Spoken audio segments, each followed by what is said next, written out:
Assalamualaikum warahmatullahi wabarakatuh. Saya Anissa Febi Indria dari Fakultas Keguruan dan Ilmu Pendidikan, jurusan Pendidikan Matematika semester 6, Universitas Serang Raya. Di sini saya akan mempresentasikan penelitian yang akan saya teliti yang berjudul Meningkatkan Kemampuan Komunikasi Matematis Siswa SMP kelas 7 materi aljabar melalui model pembelajaran Gerlach dan Ellie. Langsung saja, bab 1 pendahuluan, yang terdiri dari latar belakang, identifikasi masalah, pembatasan masalah, rumusan masalah, tujuan penelitian, dan manfaat penelitian. Yang pertama, latar belakang yang saya ambil di sini, menurut Tirta Raharja tahun 2005-173 bahwa sekolah seharusnya menjadi pusat pendidikan untuk menyiapkan manusia Indonesia sebagai individu, warga masyarakat, warga negara, dan warga dunia di masa depan. Sehingga sekolah diharapkan mampu melaksanakan fungsi pendidikan secara optimal, yakni mengembangkan kemampuan serta meningkatkan mutu kehidupan dan martabat manusia Indonesia dalam rangka mewujudkan tujuan nasional. Namun, kenyataannya, mutu pendidikan di Indonesia sampai saat ini masih rendah dibandingkan dengan negara yang lain. Menurut survei Political dan Economic Research Consultant, kualitas pendidikan di Indonesia berada pada urutan ke-12 dari 12 negara di Asia. Posisi Indonesia berada di bawah Vietnam. Data yang dilaporkan The World Economic Forum Swedia tahun 2000, Indonesia memiliki daya saing yang rendah, yaitu hanya menduduki urutan ke-37 dari 57 negara yang disurvei di dunia.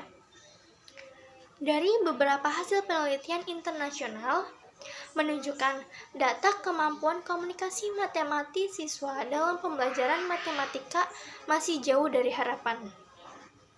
Lembaga survei TIMSS tahun 2011 dalam Provasnis et al. Tahun 2012 yang menguji aspek komunikasi matematis menunjukkan kemampuan komunikasi matematika siswa Indonesia masih rendah dibanding dengan negara yang lain. Selanjutnya, identifikasi masalah. Di sini terdiri dari pertama, pendidik masih cenderung aktif dengan menggunakan metode ceramah dalam penyampaian materinya kepada peserta didik, sehingga peserta didik masih cenderung pasif dalam pembelajaran. Yang kedua, model pembelajaran Gerlach dan Ellie belum digunakan untuk membantu proses pembelajaran matematika. Hal tersebut disebabkan pendidik yang masih menggunakan metode ceramah tersebut, sehingga peserta didik sangat sulit untuk memahami materi pelajaran yang disampaikan. Yang ketiga, peserta didik mengalami kesulitan dalam mengerjakan soal-soal yang penyelesaiannya membutuhkan alat-alat bantu yang berupa kata-kata, tulisan, gambar, tabel, grafik, benda konkret, dan simbol matematika yang lainnya. Hal ini menunjukkan bahwa kemampuan komunikasi matematis peserta didik masih rendah. Selanjutnya, pembatasan masalah, rumusan masalah, dan tujuan penelitian. Di sini, pembatasan masalah yang diambil yang pertama, kemampuan kognitif yang akan diamati yaitu kemampuan komunikasi matematis peserta didik. Yang kedua, peserta didik yang menjadi objek penelitian adalah siswa kelas 7. Nah, rumusan masalah yang saya ambil adalah apakah penerapan model pembelajaran Gerlach dan Ellie dapat meningkatkan kemampuan komunikasi matematis bagi siswa SMP kelas 7 materi aljabar. Tujuan penelitian di sini menunjukkan untuk meningkatkan kemampuan komunikasi matematis siswa SMP kelas 7 materi aljabar melalui model pembelajaran Gerlach dan Ellie. Selanjutnya, manfaat penelitian terdiri dari dua, yaitu yang pertama manfaat teoritis dan manfaat praktis.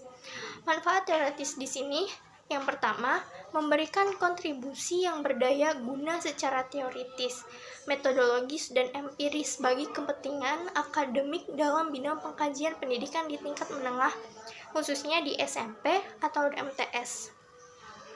Yang kedua, mendorong guru berkembang secara profesional yang dapat memahami tugasnya sebagai pendidik di kelas dalam menerapkan berbagai strategi pembelajaran serta dapat menyelesaikan permasalahan-permasalahan yang muncul di kelasnya secara profesional.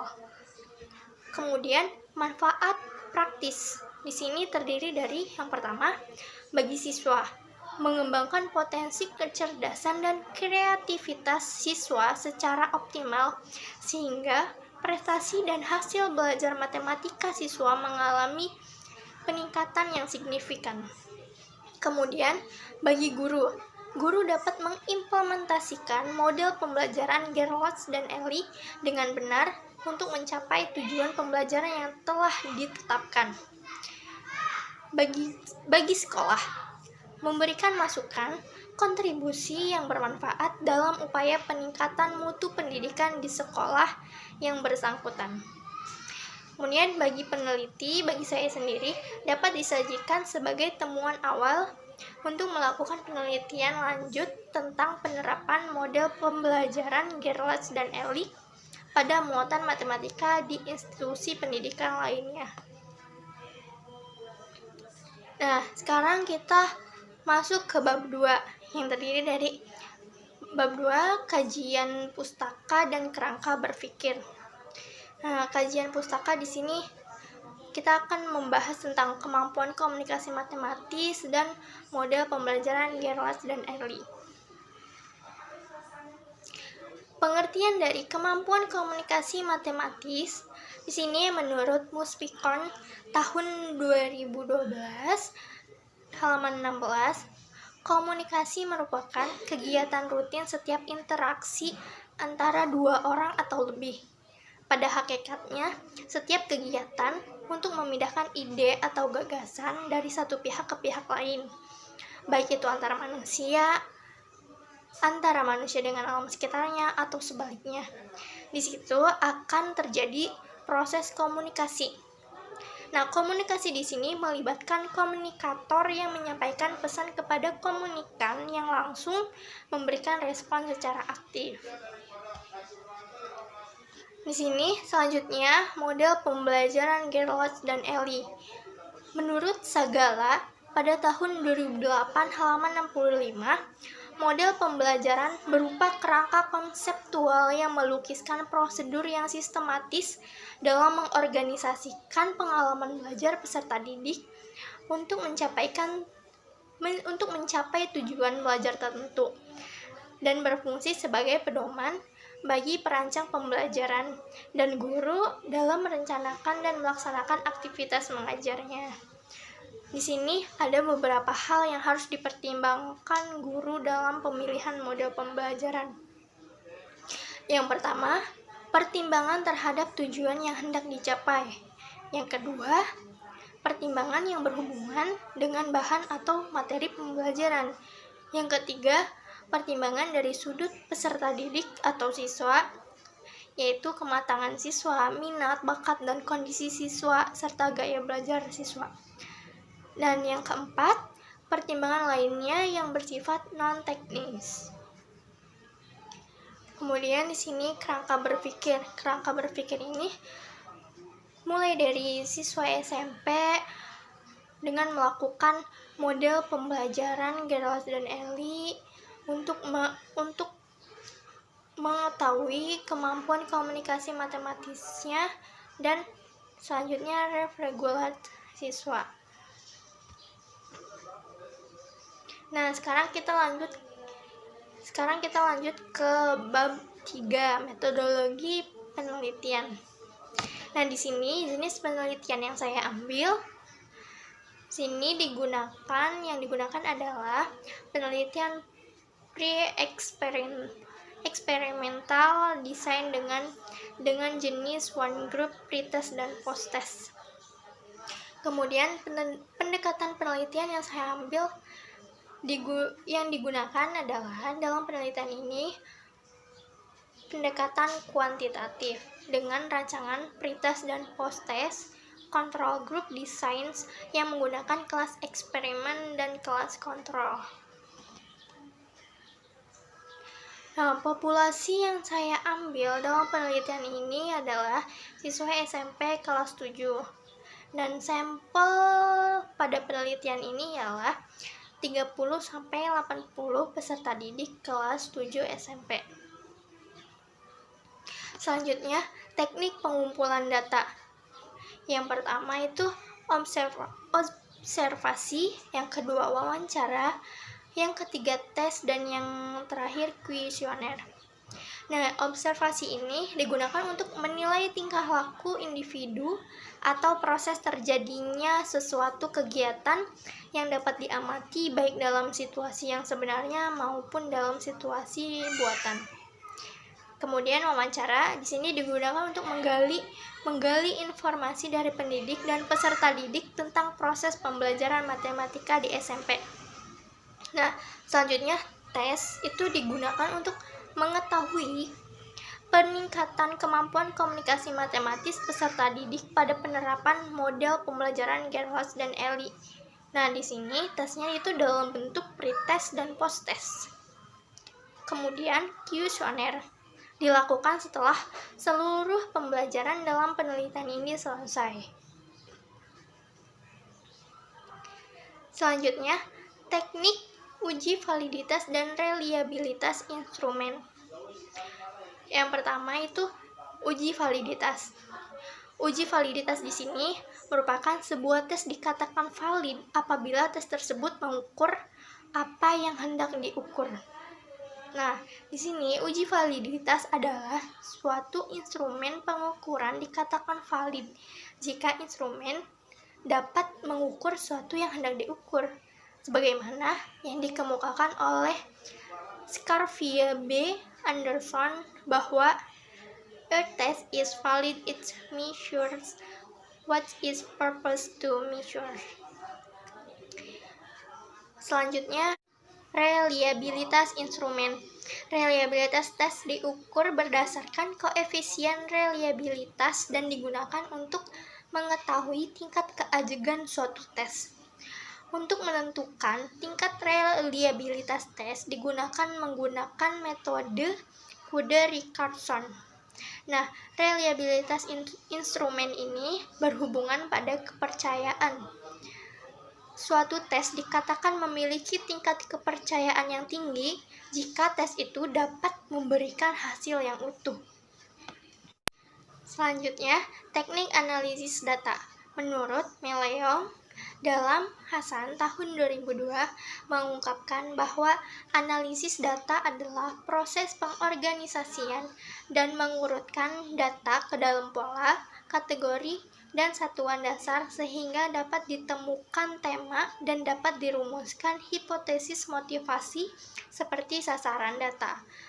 Penelitian ini merupakan penelitian pre-eksperimental desain dengan jenis one group pretest posttest dengan pendekatan kuantitatif, maka dalam analisis datanya akan menggunakan rumus statistik yaitu uji t-test. Uji t-test di sini karena meneliti perbandingan antara hasil pretest dan posttest. Selanjutnya, prosedur penelitian.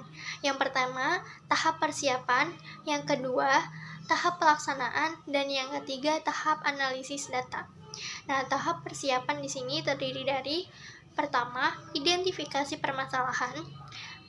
Selanjutnya, melakukan observasi dan perizinan, membuat instrumen penelitian, RPP, LKK, dan LKS, melakukan bimbingan, melaksanakan uji coba instrumen, analisis kualitas instrumen, merevisi instrumen, memilih sampel dan populasi, dan yang terakhir menghubungi kembali pihak sekolah.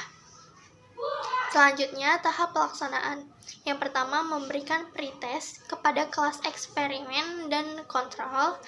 Yang kedua, melaksanakan kegiatan pembelajaran. Yang ketiga, melakukan observasi. Yang keempat, memberikan posttest. pada kelas eksperimen dan kelas kontrol, dan yang terakhir memberikan angket kepada siswa kelas eksperimen. Selanjutnya tahap pengolahan data. Di sini terdiri dari pertama mengumpulkan hasil data kuantitatif dan kualitatif, yang kedua mengolah dan menganalisis hasil data kuantitatif, yang ketiga mengolah dan menganalisis data kuantitatif, yang terakhir mengkonsultasikan hasil pengolahan data dengan dosen pembimbing. Cukup sekian presentasi yang saya sampaikan, kurang lebihnya mohon maaf. Saya ucapkan terima kasih kepada dosen saya, Ibu Dr. Rina Oktavianti MPD, yang telah membimbing proposal skripsi saya. Dan terima kasih kepada Bapak, Ibu, dan teman-teman semua yang telah menonton video ini. Saya ucapkan terima kasih. Wassalamualaikum warahmatullahi wabarakatuh.